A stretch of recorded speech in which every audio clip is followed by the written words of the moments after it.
Muchas gracias por seguir con nosotros.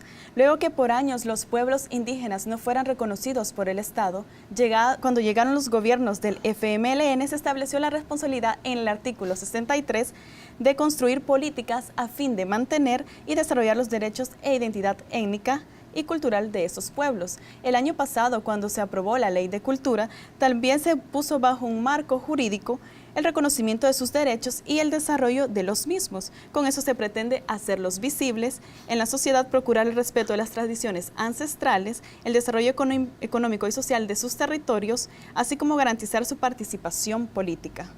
En ese escenario, la Secretaría de la Cultura lanza la política pública de los pueblos indígenas.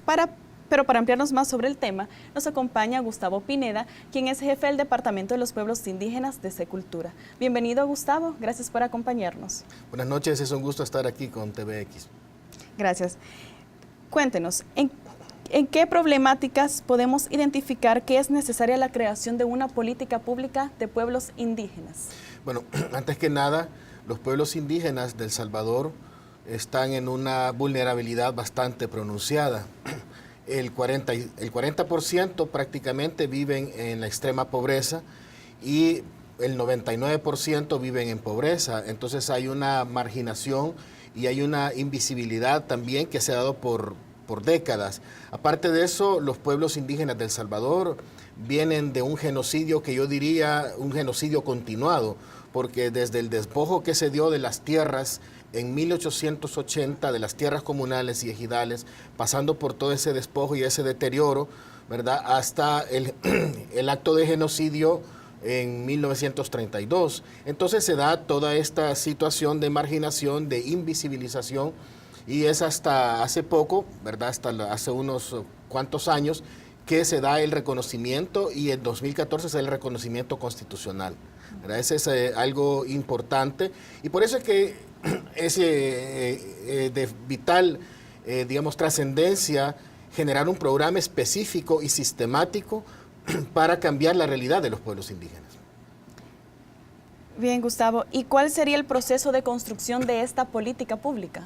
Bueno, esto surgió en un espacio que nosotros tenemos como Departamento de Pueblos Indígenas en la instancia multisectorial, que es el espacio donde se reúnen las instancias estatales con las organizaciones indígenas, y esto es mensual, nació en 2011 y hasta la vez pues todavía se mantiene ese espacio, y a partir de la iniciativa de las organizaciones indígenas es que se genera la política nacional, que fue una construcción conjunta con las organizaciones que concurren a la instancia multisectorial. Esto fue en 2013, pasamos todo 2013 construyendo este documento, y luego pasamos a recoger algo otras recomendaciones, por ejemplo, del documento del doctor James Anaya, que en aquel momento era relator especial para los pueblos indígenas de la ONU. Y otros documentos como de la Procuraduría para la Defensa de los Derechos Humanos, un documento sobre la situación de la mujer indígena elaborado por CLADEM, y otras recomendaciones que nosotros tuvimos a bien incluir. En el documento, pues finalmente pasó por varios filtros, también por las observaciones de las instituciones estatales, y es hasta hace poco pues que ya el documento está listo para su eventual lanzamiento. El Estado reconoce el derecho de los pueblos indígenas, pero ¿de qué manera esta propuesta política viene a reivindicar los derechos de los pueblos indígenas? Si nos puede comentar qué derechos quieren usted o profundizar en el tema.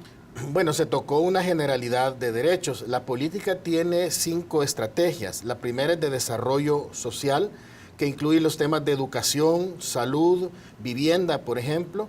La segunda estrategia es de desarrollo cultural, que pasa por el tema de promover, revitalizar las expresiones culturales de los pueblos indígenas y hacerlas también parte de nuestro patrimonio, porque el 97% de salvadoreños y salvadoreñas venimos de una madre indígena. Nuestro sustrato cultural como salvadoreños y salvadoreñas viene de los pueblos ancestrales. Entonces, pues es algo muy importante. Y luego tenemos otra estrategia de desarrollo económico para ver cómo podemos generar, digamos, la autogestión, el emprendedurismo, etcétera, proyectos Por supuesto también el tema tierras, ¿verdad? Desde la perspectiva colectiva. Luego otro tema muy importante que es la estrategia de gestión medioambiental para ver los temas de medio ambiente, los recursos naturales que están en las zonas de los pueblos indígenas, porque sucede al igual que el resto de Latinoamérica, que la mayor parte de recursos naturales están justamente en los asentamientos de las comunidades indígenas. Y luego tenemos otra parte de la gestión estatal para ver cómo los que integramos las estructuras estatales nos hacemos cada vez más sensibles al tema y damos participación a los pueblos indígenas también de las estructuras del Estado. Estas son como las 5 estrategias que tiene la política, es decir, es un marco bastante amplio para que quepa cualquier, acción que vamos a pasar a delimitar ya siempre en consulta con los pueblos indígenas. Ok, muchas gracias. Y aparte de los pueblos indígenas, organizaciones e instituciones, ¿qué otros actores están involucrados en el lanzamiento de esta política pública? Bueno, son las instituciones estatales, ¿verdad? El Ejecutivo específicamente, ¿verdad? Porque una política la genera el órgano ejecutivo y las instituciones, los ministerios y demás, ¿verdad? Y desde luego los sectores de los pueblos indígenas.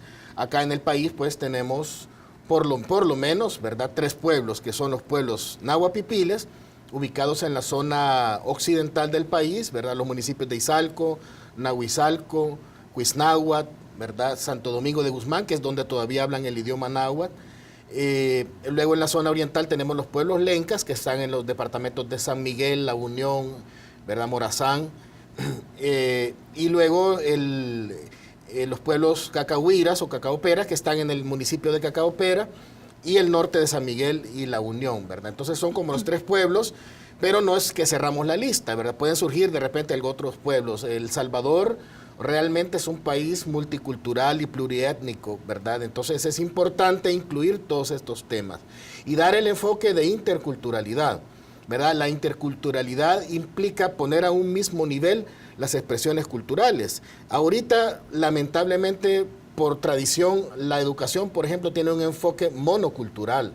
Entonces se trata de integrar estos elementos de nuestras culturas ancestrales, ¿verdad? Y ponerlos a un mismo nivel, porque tienen mucho que decir, inclusive a problemáticas actuales, ¿verdad? Entonces algo que es vital, a mi manera de ver, para el país, tener ese enfoque de interculturalidad. Bien. Algo que me llamaba mucho la atención es la situación socioeconómica de los pueblos indígenas. Veía ahí algunos datos que el 38.3% calificó en extrema pobreza, el 61.1% calificó en línea de pobreza y solo el 0.6% tiene la cobertura de los servicios básicos completos. Entonces, esta política pública, ¿cómo vendría o qué acciones se propondrán para canalizar recursos y esfuerzos y mejorar la calidad de vida de estos pueblos indígenas? Bueno, se trata de terminar con esta negación a los pueblos indígenas, de incluirlos a los diferentes procesos, a los diferentes programas. Desde ya pues hay varias instituciones que están abriendo los espacios, ¿verdad? El Ministerio de Agricultura y Ganadería, el Ministerio de Medio Ambiente también. Y diferentes instancias han abierto espacios para iniciar procesos, ¿verdad? El viceministerio de Vivienda también comenzó un esfuerzo para diseñar un proyecto de vivienda indígena, porque tiene sus características muy especiales. Entonces, se trata de iniciar procesos. Es una realidad compleja, entonces creo que no vamos a cambiarla de la noche a la mañana, va a llevar su tiempo, pero ya con esta política, con este contexto legal hemos comenzado a cambiar esa realidad. Una de las palabras que resume, sintetiza la vida de los pueblos indígenas en El Salvador es la negación a través de la historia. Entonces hemos comenzado a desmontar esa negación a través del reconocimiento, a través del reconocimiento constitucional, a través de la Ley de Cultura, que tiene un capítulo específico para los pueblos indígenas, a través de la Ley de Fomento y Desarrollo de la Actividad Artesanal que se aprobó el año pasado, y también hay 6 ordenanzas en 6 municipios de El Salvador que recogen los principios de la Declaración de las Naciones Unidas sobre los Derechos de los Pueblos Indígenas. Entonces, vamos a ir buscando que, por ejemplo, estas alcaldías se implementen estas ordenanzas, se lleven a la práctica y con la participación, y eso es muy clave, con la participación de las comunidades y las organizaciones indígenas. Okay. Bueno, vamos a profundizar más sobre el tema al regresar del corte, que nos hable más acerca de las acciones o proyectos que se van a llevar a cabo para mejorar la situación económica de estos pueblos. Regresamos con más.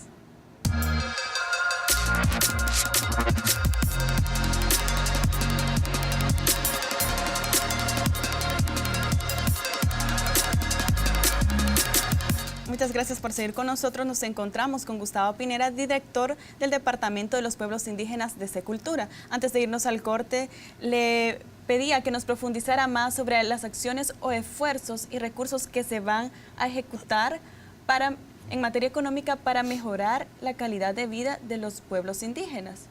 Bueno, ¿Hay proyectos en específico que se van a ejecutar? Algunos están por definirse. Las actividades principales de los pueblos indígenas son la actividad agrícola, ¿verdad? El cultivo del maíz y el frijol, que son cultivos milenarios, ¿verdad?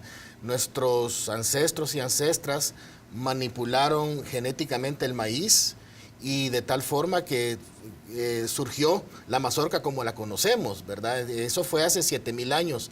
Con el conocimiento de los pueblos indígenas fue transformado ese maíz y es algo interesante porque es una de las hazañas más grandes del género humano, esa transformación del maíz. Y entonces los cultivos, ¿verdad? En general, del maíz, el frijol, las hortalizas, son parte de esa actividad. Ya en algunas comunidades ya hay incorporación de los pueblos indígenas en estos beneficios, ¿verdad? Con los insumos agrícolas del Ministerio de Agricultura y Ganadería. Se trataría de hacer más énfasis en estos beneficios hacia las comunidades indígenas, por ejemplo. El otro tema son las artesanías, ¿verdad? Y por esto es que el año pasado se aprobó la Ley de Fomento, Desarrollo y Protección de la Actividad Artesanal, cuyo artículo 1 dice con énfasis en los pueblos indígenas, porque gran parte de nuestras artesanías vienen de esta tradición de los pueblos indígenas. Tratar de desmontar que, por ejemplo, los petates de Nahuizalco, las hamacas de Cacaopera, la cerámica negra de Guatajiagua sea mal pagada, ¿verdad? Buscar que se pague mejor, que se valore, se revalore, ¿verdad? En su verdadera dimensión y ver las otras expresiones culturales. En esto cabe también las expresiones culturales, las expresiones danzarias, que muchas veces, por ejemplo, con la actividad de turismo, pero un turismo respetuoso de las expresiones culturales, creo que eso podría ayudar. Increíblemente acá en San Salvador tenemos expresiones de los pueblos indígenas. Aquí nomás en la falda del volcán de San Salvador están los historiantes de San Antonio Abad que se han mantenido por mucho tiempo, ¿verdad? Por tradición, y ahora pues incorporan a niños, niñas, ¿verdad? Es algo muy, muy importante. Y hay otras expresiones culturales que bien vale la pena como proyectarlas y que pueden servir también para enriquecer el sustrato cultural que tenemos como salvadoreños y salvadoreñas. Actividades también de emprendedurismo, ¿verdad? En el tema de las artesanías. Todos estos elementos están incluidos en el texto de la Política Nacional para los Pueblos Indígenas de El Salvador. Usted mencionaba algo muy importante y es que no se valora el trabajo de los pueblos indígenas en cuanto a las artesanías que mencionaba usted.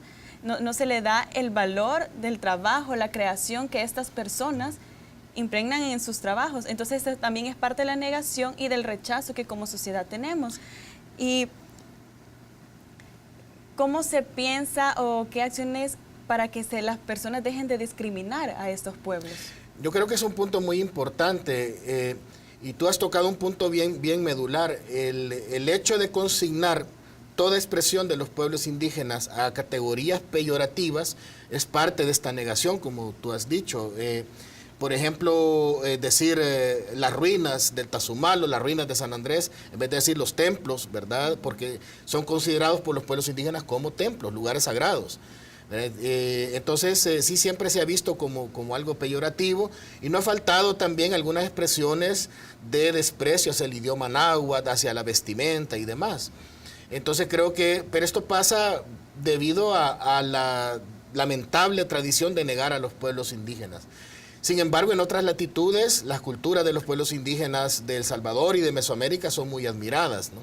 Entonces yo creo que se trata de tratar de plantear, digamos, el enfoque intercultural en la educación, de proyectar hacia la población que estos elementos son motivo de orgullo, que no de vergüenza, ¿verdad?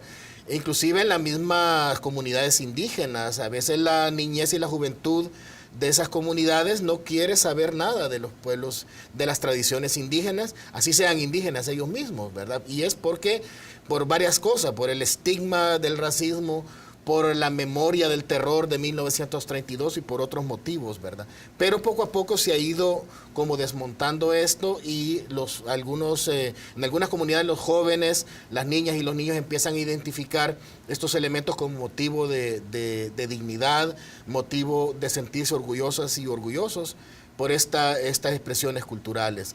Creo que igual, como te dije hace un rato, es un proceso que es importante ir desarrollando, ¿verdad? Ir desmontando ese racismo, ¿verdad? A veces hay países como por ejemplo Guatemala, donde el racismo a veces es más chocante, más dramático. Aquí es un poquito disimulado, pero lo tenemos en el lenguaje. Ocupamos la palabra indio como insulto, ¿verdad? Entonces, imagínate, los indios fueron, ¿verdad? Los indios fueron los que transformaron el maíz genéticamente y 7,000 años después no sabemos cómo lo hicieron. O sea, esto implica que tenemos el gran mérito de las culturas mesoamericanas es que no tuvieron influencia de ninguna otra cultura. Todo fue generado acá, en estas latitudes, y ese es el gran mérito, y eso dice de las grandes cualidades de nuestros ancestros y ancestras. Algo que mencionaba usted es que sobre la educación, y hay organizaciones de los pueblos indígenas que por años han pedido que se incluya en la currícula de educación el idioma, el náhuatl. Entonces, ¿existen avances? ¿Qué está haciendo el Ministerio de Educación respecto a esta petición de los pueblos indígenas? Bueno, el idioma náhuatl se ha desarrollado, digámoslo así, por la misma resistencia de las comunidades indígenas a que se extinga, ¿verdad? Ya desde los años 70 o antes, en los 60, decía que el idioma náhuatl era uno de los idiomas en peligro de extinción. Realmente en la actualidad hay un promedio de unos 300 nahuablantes, ¿verdad? La mayor parte pasan de los 60 años de edad y la mayor parte de nahuablantes se concentra en el municipio de Santo Domingo de Guzmán. Ahí hay un proyecto de la Universidad Don Bosco que tiene un poco el apoyo del Ministerio de Educación que se llama La Cuna Náhuatl, donde las niñas y los niños de kinder y prekinder reciben las clases en el idioma náhuatl. Actualmente el Ministerio de Educación entiendo que está por implementar un proceso de capacitación de 150 maestros de los municipios de la zona occidental en el idioma náhuatl y en la cultura y cosmovisión de los pueblos indígenas. Creo que va a ser un proyecto muy interesante y muy importante en ese sentido. Sí. Y este tipo de proyectos serían claves para que no se pierda esta lingüística del náhuatl. Sí, de hecho, el idioma náhuatl de El Salvador es diferente del náhuatl de México, ¿verdad? Tiene sus diferencias bastante marcadas y por tanto es una expresión única, una expresión cultural. Los otros idiomas de los pueblos indígenas, el chortí, por ejemplo, que estaba en Chalatenango, que es maya, el lenca de la zona oriental y el cacahuira son extintos ya.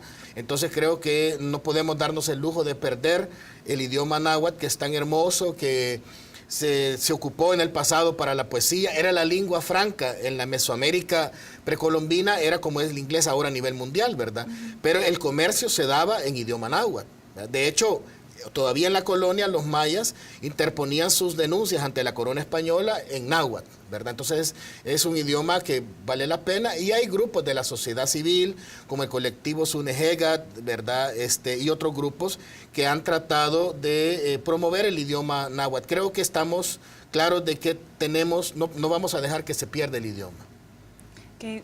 Gustavo, nos gustaría que hiciera un llamado a las nuevas generaciones para que se involucren en el rescate de estas tradiciones y de nuestra cultura, porque en realidad, como usted lo mencionaba, todos venimos de raíces indígenas y parte de nuestra negación y de no querer aceptarlos es lo que nos ha llevado a que se vayan extinguiendo poco a poco esas tradiciones. Pero hagan una invitación a las nuevas generaciones.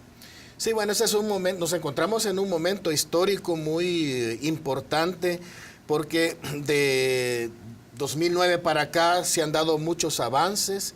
Los pueblos indígenas se han fortalecido también, sus organizaciones. Hoy ya no solo se quedan en San Salvador, sino que van hacia Naciones Unidas también a plantear sus demandas. Y es un momento crucial y poco a poco se han ido visibilizando los conocimientos de los pueblos indígenas y los elementos culturales. Así que es importante que la juventud se incorpore a conocer este, digamos, aspecto tan importante de nuestra cultura.